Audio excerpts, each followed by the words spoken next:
এভারকেয়ার হাসপাতালে চিকিৎসাধীন বেগম খালেদা জিয়াকে কখন বিদেশে নেওয়া হবে সে ব্যাপারে সিদ্ধান্ত নেওয়া হবে শারীরিক অবস্থা বিবেচনা করে।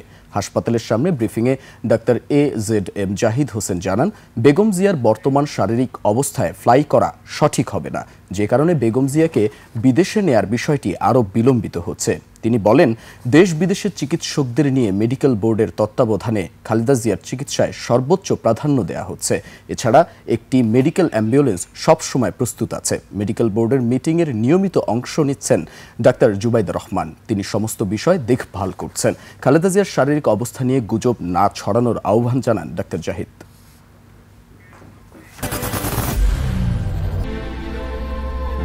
I am Ox.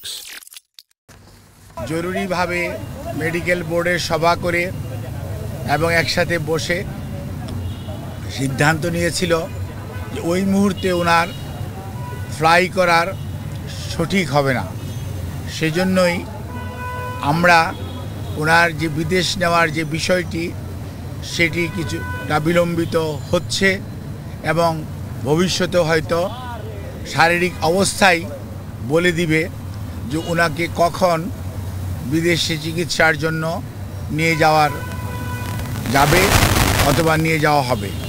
কাজেই এখন আমাদের মেডিকেল অ্যাম্বুলেন্স সবসময়ই প্রস্তুত আছে, কিন্তু প্রস্তুত থাকলেও সর্বোচ্চ পর্যায়ে দেশনেত্রী বেগম খালেদা জিয়ার সুচিকিৎসা এবং ওনার সেফটি অ্যান্ড সিকিউরিটি অর্থাৎ চিকিৎসাগত দিক থেকে এইটি অত্যন্ত প্রাধান্য পাচ্ছে সর্বত্রই।